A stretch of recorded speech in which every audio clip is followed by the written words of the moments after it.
Ceux qui le succèdent vont directement naître dans une prison dont ils ne pourront s'enfuir, car ils n'auront aucun point de référence à la liberté telle que nous l'avons connue.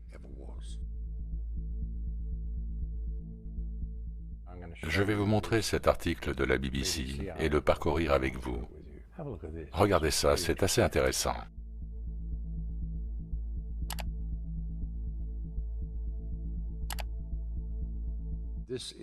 Ceci est le site web de la BBC. Voici ce que sera l'impact du Covid sur nos bureaux et nos maisons.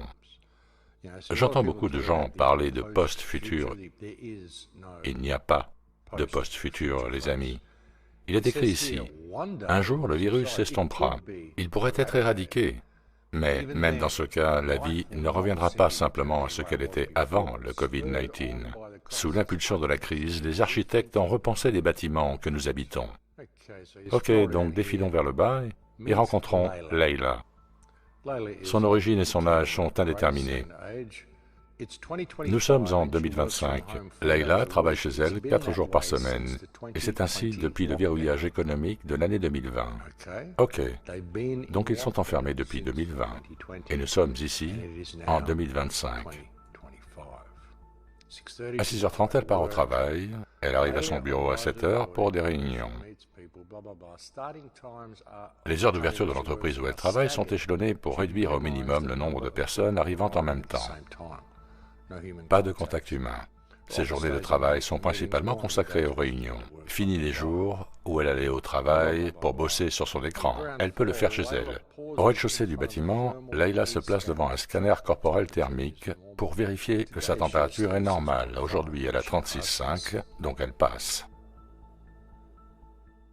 Une caméra utilisée pour la reconnaissance faciale l'identifie en tant que membre du personnel et la barrière de sécurité s'ouvre. À aucun moment, elle ne touche quoi que ce soit. Leila est sur un cheminement sans contact. L'ascenseur qui l'amène à son bureau au 4e étage est activé par la voix. La technologie sans contact a remplacé les gros boutons. L'occupation maximale de cet ascenseur est de 2 personnes. Des ascenseurs activés par la voix, les amis. Si vous vous faites enfermer par le système de crédit social une fois que tout est géré de manière biométrique et partout sans contact, ils savent tout sur vous, tout ce que vous faites, tout ce que vous dites, tout ce que vous pensez. Si donc vous êtes bloqué hors du système en raison d'une baisse des points de votre crédit social, l'ascenseur de votre bâtiment ne fonctionnera même pas parce qu'il est activé par la voix et votre voix sera reconnue par l'ascenseur en tant que personne à l'accès refusé. Donc vous aurez des portes à commande vocale et des serrures intelligentes qu'ils vont installer chez vous.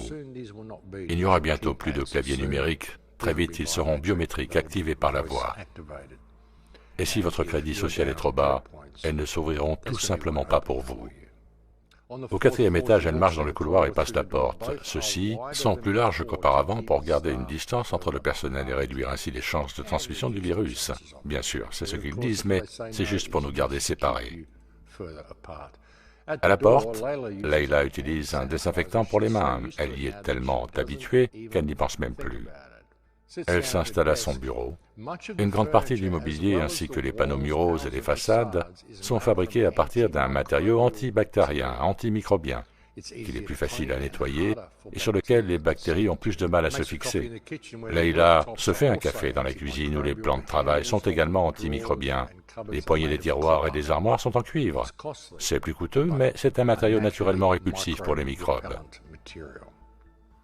Le système de climatisation utilise la lumière UV pour tuer les agents pathogènes. Cette lumière réduit aussi l'humidité afin d'éviter la multiplication des germes et répond à un flux de données provenant de capteurs fixés autour du bâtiment ainsi que des capteurs portables utilisés par le personnel.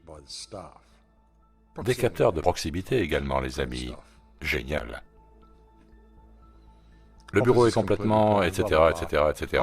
Et une grosse propagande ici pour nous faire savoir comment Leila a fait face à tout cela, alors qu'elle ne va au bureau qu'une fois par semaine. Leila a déménagé en banlieue avec un ami après le verrouillage en 2020.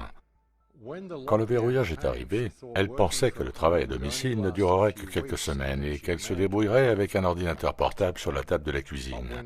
Mais quand les semaines se sont transformées en mois et que les mois se sont transformés en années, elle sut qu'elle aurait besoin d'un bureau chez elle. Quand les semaines se sont transformées en mois et que les mois se sont transformés en années, Que pensez-vous de cette nouvelle norme, les amis?